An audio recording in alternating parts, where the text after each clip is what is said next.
नमस्कार। आज बात करते हैं भारत की अर्थव्यवस्था के दिल की, यानी इसके बैंकिंग सिस्टम की। और हम समझेंगे उस बहुत बड़ी सफाई को जिसने, आप कह सकते हैं, पूरे सिस्टम को ही बदल कर रख दिया।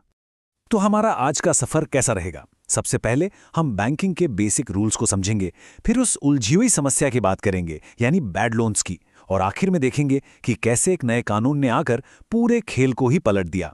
तो चलिए सबसे पहले ये समझते हैं कि आखिर ये सिस्टम काम करता कैसे है।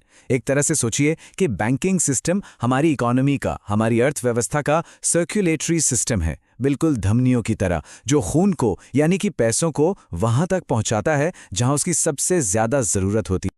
और इस पूरे सिस्टम के सेंटर में क्या है? जाहिर है बैंक, जिसका काम अगर हम 1949 के कानून के हिसाब से देखें तो बहुत ही सीधा साधा है। लोगों से पैसे जमा लेना और जिन्हें जरूरत है उन्हें उधार देना। लेकिन रुकिए, ये काम इतना भी आसान नहीं है कि कोई भी शुरू कर दे। नहीं, हर बैंक्स को आरबीआई से एक लाइसेंस लेना पड़ता है।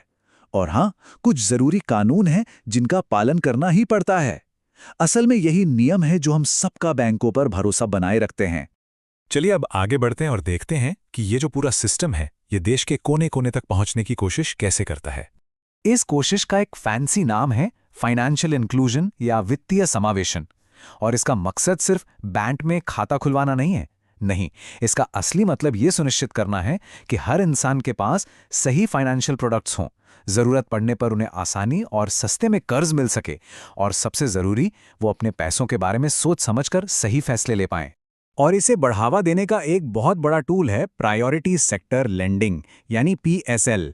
इसमें सरकार बैंकों के लिए ये जरूरी कर देती है कि वो अपने लोन का एक बड़ा हिस्सा, कहीं 40% तो कहीं 75% खेतीबाड़ी, छोटे उद्योग, इस जैसे जरूरी सेक्टर्स को ही दें, ताकि अर्थव्यवस्था के ये जरूरी हिस्से कभी पैसों की कमी की वजह से पीछे ना रह जाएं। लेकिन इस इतने बड़े और कॉम्प्लेक्स सिस्टम के अंदर एक बहुत बड़ी बीमारी पनप रही थी। एक ऐसी प्रॉब्लम जिसने हमारे पूरे इकोनॉमिक इंजन को ही जाम कर देने का खतरा पैदा कर दिया था। तो सवाल ये उठता है कि जब कोई कंपनी या कोई इंसान बैंक से लिया हुआ कर्ज वापस नहीं चुका पाता, तो फिर होता क्या है? देखिए, अगर पेमेंट में सिर्फ 90 दिन की भी देरी हो जाए तो वो लोन बन जाता है एक नॉन परफॉर्मिंग एसेट, शॉर्ट में कहें तो एनपीए। अब ये सिर्फ एक बैड लोन नहीं है, मामला उससे कहीं ज्यादा गंभीर है। इसका मतलब ये हुआ कि बैंक की कमाई का एक रास्ता बंद हो गया। सोचिए, बैंक को उस लोन पर अब कोई ब्याज नहीं मिल रहा, लेकिन जिन लोगों ने उस बैंक में पैसे जमा किए हैं उन्हें तो ब्याज देना ही पड़ेगा। जाहिर है, इससे बैंक का पूरा प्रॉफिट, पूरा हिसाब किताब बिगड़ जाता। और जब ये प्रॉब्लम बहुत बड़े स्केल पर होने लगी तो देश एक बहुत ही खतरनाक चीज में फंस गया, जिसे कहते हैं ट्विन बैलेंस शीट प्रॉब्लम। ये एक दुष्चक्र था, एक विशिष्ट साइकिल। कैसे? देखिए, बड़ी बड़ी कंपनियां कर्ज में डूबी थीं, इसलिए वो बैंकों का पैसा नहीं लौटा पा रही थीं। दूसरी तरफ बैंकों की अपनी बैलेंस शीट इन खराब कर्जों के बोझ तले दबी थी, इसलिए वो किसी नई कंपनी को लोन देने से कतरा रहे थे। और इसका नतीजा क्या हुआ? देश में नया इन्वेस्टमेंट रुक गया, नई नौकरियां बननी बंद हो गईं, और हमारी इकोनॉमी की ग्रोथ पर ब्रेक लग गया। अब इस चक्रव्यूह को तोड़ने की कोशिशें तो सालों से हो रही थी, लेकिन दिक्कत ये थी कि हमारे पास जो पुराने कानूनी हथियार थे वो इस नई तरह की जंग के लिए काफी नहीं थे। आप टाइमलाइन देखिए, हमारे पास 1872 का कॉन्ट्रैक्ट एक्ट था, जो बहुत ही धीमा था। केस सालों साल चलते रहते थे। फिर 1993 में चीजों को तेज करने के लिए स्पेशल ट्रिब्यूनल यानी डीआरटी बनाए गए, पर वो भी कानूनी दांव पेंच में फंसकर रह गए। फिर 2002 में एक बड़ा कदम उठाया गया, सरफेसी एक्ट। इसने बैंकों को बिना कोर्ट गए सीधे संपत्ति जब्त करने की ताकत दी। ये बहुत बड़ी बात थी, लेकिन इसकी भी एक सीमा थी। ये सिर्फ उन लोन्स पर काम करता था जिनके बदले में कुछ गिरवी रखा गया हो। और यहीं पर वो बात बिल्कुल सटीक बैठती है। भारत में एक नई कंपनी शुरू करना तो आसान हो गया था, लेकिन अगर कोई कंपनी फेल हो जाए तो उसके लिए मार्केट से बाहर निकलने का कोई साफ, तेज और सम्मानजनक रास्ता था ही नहीं। वो एक चक्रव्यूह में फंस जाती थी, और उसके साथ साथ फंस जाता था बैंकों का और असल में हम सबका पैसा।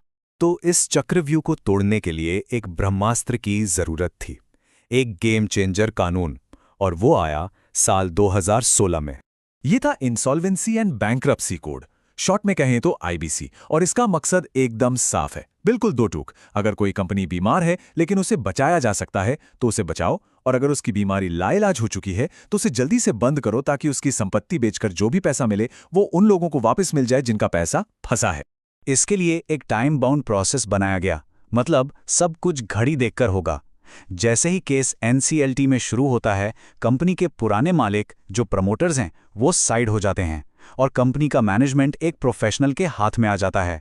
और सबसे बड़ी बात, पूरी प्रक्रिया 180 से 330 दिनों के अंदर खत्म करनी ही होगी। इसने सालों से चली आ रही उस तारीख पे तारीख वाली कल्चर को ही खत्म कर दिया और असली ताकत कर्ज देने वालों के हाथ में दे दी। लेकिन कहानी यहां सिर्फ बैंकों पर खत्म नहीं होती। आईबीसी का असर पूरे फाइनेंशियल इकोसिस्टम पर पड़ा है, जिसमें कई और तरह के खिलाड़ी भी शामिल हैं, जैसे कि एनबीएफसीज यानी नॉन बैंकिंग फाइनेंशियल कंपनियां। काम इनका भी बैंकों की तरह उधार देने का ही है, पर इनके नियम कायदे थोड़े अलग होते हैं और ये बैंकों की तरह हर सर्विस नहीं दे सकती, जैसे कि डिमांड डिपॉजिट लेना। इन्हीं एनबीएफसीज में एक खास तरह की कंपनी होती है, एसेट रिकंस्ट्रक्शन कंपनी यानी एआरसी।